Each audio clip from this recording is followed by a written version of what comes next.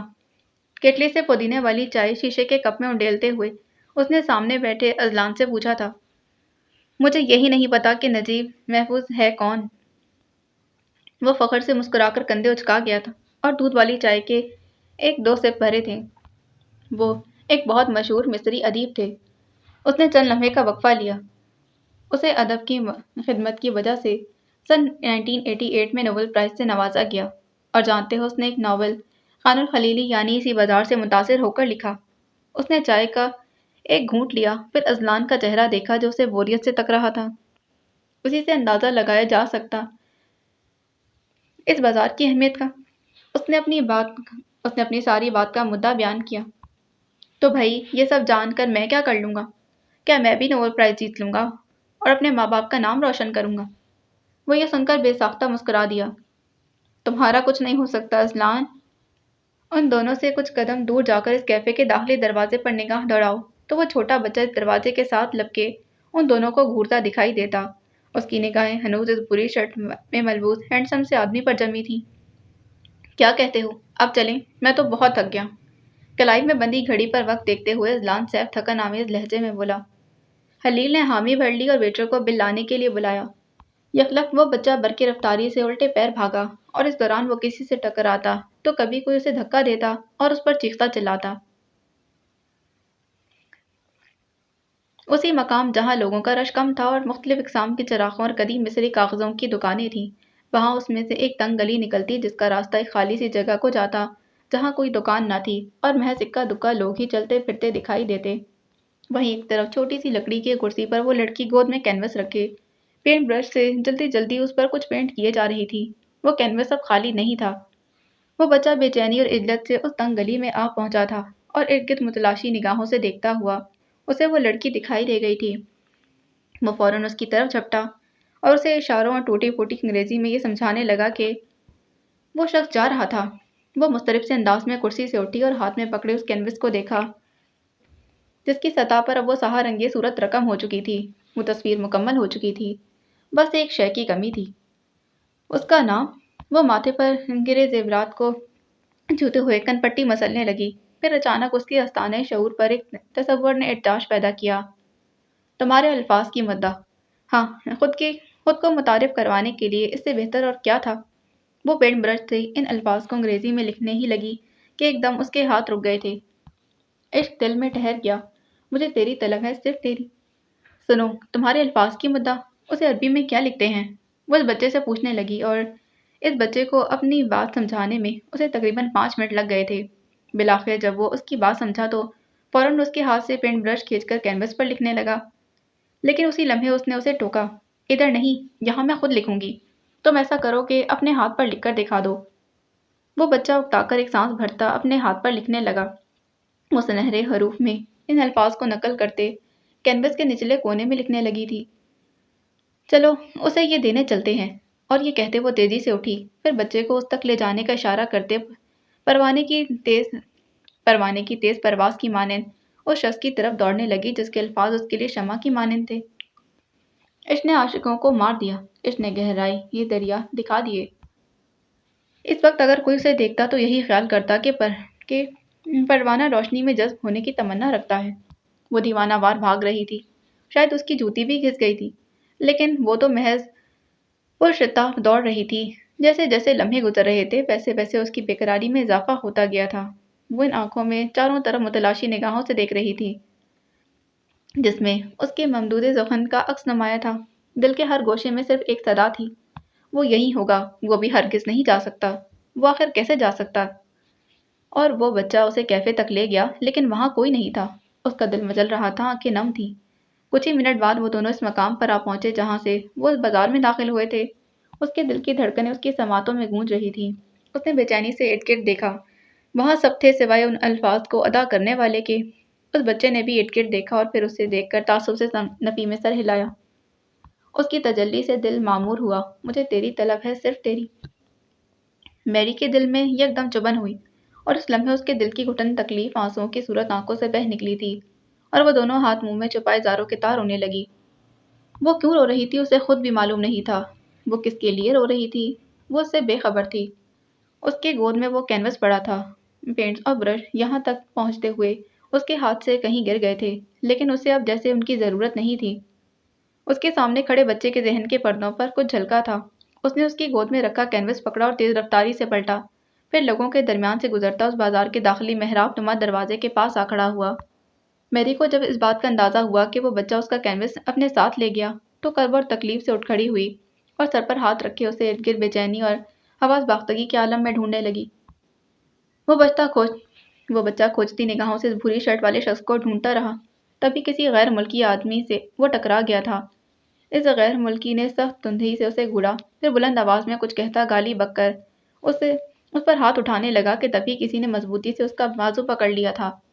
وہ بچہ جو ہاتھوں کا چجا بنائے خود کو پٹنے سے بچانے کی ناممکن کوشش کر رہا تھا، یکدم سہم کر ہاتھ پیچھے کرتے اپنے محسن کو دیکھنے لگا۔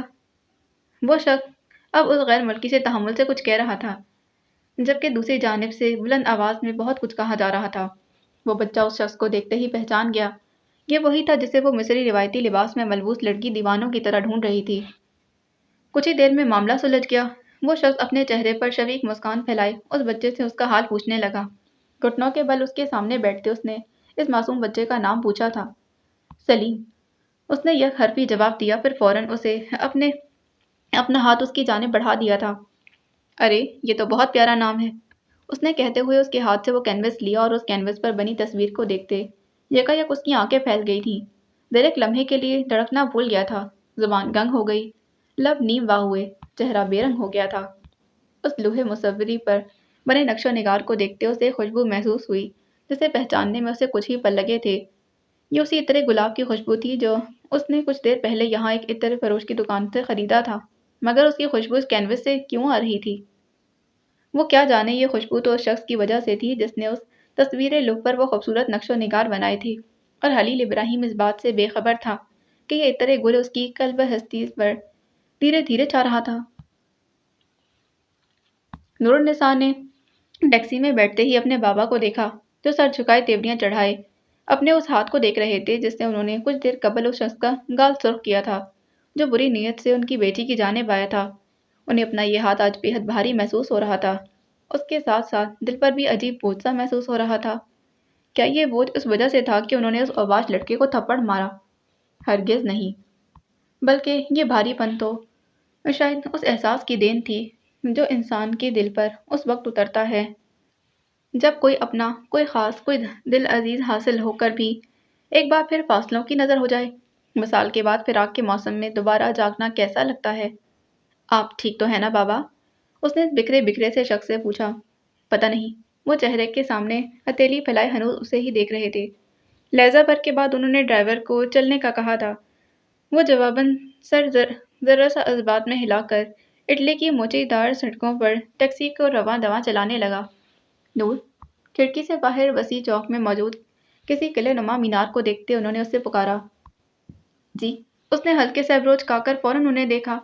وہ یہی تو چاہتی تھی کہ وہ کچھ کہیں، لیکن وہ تو بازار سے نکل کر بالکل خاموش ہو گئے تھے، اور نور النساء کو لگ رہا تھا کہ شاید وہ وہاں ہونے والے واقعے کے باعث خاموش ہیں، لیکن جلد ہی اس کی غلط فہمی دور ہو گئی تھی۔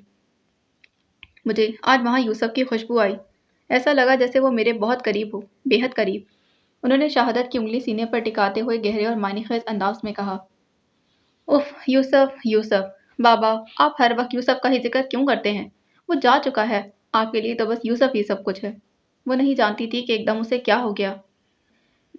آخر کے الفاظ ادا کرتے اس نے اپنی آواز تھوڑی نیچے کی تھی، شاید وہ تھوڑا اونچا بول گئی تھی۔ اس کے بابا نے تعجب سے اسے دیکھا۔ تمہیں کیا ہو گیا ہے نور؟ اس نے شرمندہ سا ہو کر نظریں جھکا لی۔ ایک منٹ، ذرا سوچ لینے دو۔ ان کی آنکھوں میں کچھ چمکا۔ میری ٹورے نظر کو کہیں یوسف سے جلن تو نہیں ہو رہی؟ اور یہ کہتے ہوئے ان کے لبوں کے کنارے پر ہلکی سی مسکان جھلکی تھی۔ جلن؟ اور مجھے؟ نو وے! اس نے حتمی لہجے میں قدرے چلا کر کہا، پھر ایک گہری سانس اندر کو کھینچ کر سیٹ کی پل سے ٹیک لگائی تھی اور کھڑکی سے باہر سڑک کے دونوں جانب موجود قطار در قطار محرابی راہداریوں یعنی پورٹیکوز کو تکنے لگی تھی۔ انہوں نے نرمی سے اس کے سر پر ہاتھ پھیرا تو اس نے چہرہ موڑ کر ان کی طرف دیکھا اور کچھ کہنے کے لیے لب کھولے۔ دیکھیں بابا،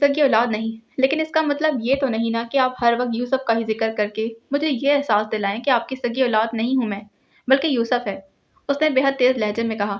اس کے بابا اس کی توقع نہیں کر رہے تھے۔ کچھ پل کے لیے ان کے لب سل گئے تھے۔ نورالنساء کو ایک بار پھر اپنے کہے الفاظ پر پچھتاوا ہونے لگا۔ بھلا انسان کچھ کہنے سے پہلے ہی یہ کیوں نہیں سوچ لیتا کہ اس کے الفاظ سے کس کو تکلیف ہوئی ہوگی یا نہیں، یوں دوسرا تکلیف سے بچ جائے اور وہ خود پچھتاوے سے بچ جائے۔ یہ منظر لاہور کے ایک مہنگے ترین ہوٹل کا تھا، جس کے سویٹ میں وہ عورت چھوٹے سنہرے بالوں کی اونچی پونی بنائے بغیر آستینوں والی چھوٹی سی شرٹ اور جینس میں ملبوس، صوفے پر ٹانگ جمائے فون کان سے لگائے کسی کو کال کر رہی تھی۔ دوسری جانب پہلی رنگ پر ہی فون اٹھا لیا گیا۔ ڈڈ the job get done Stacy? کیا کام ہو گیا اسٹیسی؟ امریکی لہجے میں ایک مردانہ آواز فون سے سنائی دی۔ اس نے یہ سنتے ہی گہری سانس اندر کو کھینچی۔ چہرے پر چلاک شاطرانہ اور کمینی سی مسکان پھیلی تھی۔ اس نے ڈائریکٹ کسی پر کوئی بات نہیں کی، لیکن ہم اس کی باتوں کو توڑ مروڑ کر اپنا کام نکال سکتے ہیں۔ ساتھ صوفے پر رکھے پرس سے ایک سگریٹ نکالتے اس نے سنجیدہ لہجے میں کہا۔ کیا اس نے یہ کہا کہ اسلام میں عورتوں کو مارنے کی اجازت ہے؟ دوسری جانب قدرے بے چینی سے پوچھا گیا۔ نہیں، اسٹیسی نے سگریٹ جلا کر خاصی سہولت سے کہا۔ اس نے روایتی اسکالرز کے خلاف کچھ کہا؟ سگریٹ کو منہ کے قریب کرتے اس نے جواب دیا۔ اس نے ان کے خلاف کچھ نہیں کہا۔ دوسری جانب اضطراب مزید بڑھ گیا تھا۔ کیا اس نے ان علماء کے نظریے کی تردید کی؟ سگریٹ کا زہریلا دھواں ہر سو پھیل گیا تھا۔ نہیں، اس نے ایک بار پھر یک حرفی جواب دیا۔ تو پھر تم اس کی باتوں کو کیسے ہمارے فائدے کے لیے استعمال کرو گی؟ سوال کافی عجلت میں پوچھا گیا تھا۔ اسٹیسی صوفے سے اٹھی اور اس سویٹ کی بڑی اونچی کھڑکی کی طرف بڑھی۔ یہ تو مجھ پر چھوڑ دو چارلز، مجھے لوگوں اور ان کے الفاظ کو مینیپولیٹ کرنا آتا ہے۔ اس نے فاتحانہ انداز میں بھویں اچکائی تھی، چہرے پر ایک مکار سی مسکان پھیلی تھی۔ یہ تو مجھے معلوم ہے، بلکہ صرف مجھے ہی نہیں، سر ہنری بھی اس بات سے بخوبی واقف ہیں۔ تبھی تو انہوں نے اس کام کے لیے تمہیں چنا۔ چارلز کی بات سنتے ہی اسٹیسی کہکا لگا کر ہنس دی تھی۔ کمرے میں رچی گمراہی کی رائحہ عطر تجلی پر غالب آنے کی صحیح کرنے میں مصروف تھی، مگر کیا اس تاریکی کی مہک میں اتنی قوت تھی کہ وہ حق و نور کی خوشبو پر غالب آ جاتی؟ باقی اگلی قسط میں جانے سے پہلے چینل کو سبسکرائب کریں، ویڈیو کو لائک کریں، بیل آئیکن کو پریس کرنا ہرگز نہیں بھولنا، تاکہ ہر نئے آنے والے ناول کی اپڈیٹ آپ کو ملتی رہے۔ ملتے ہیں اس کی اگلی قسط میں۔ اللہ حافظ۔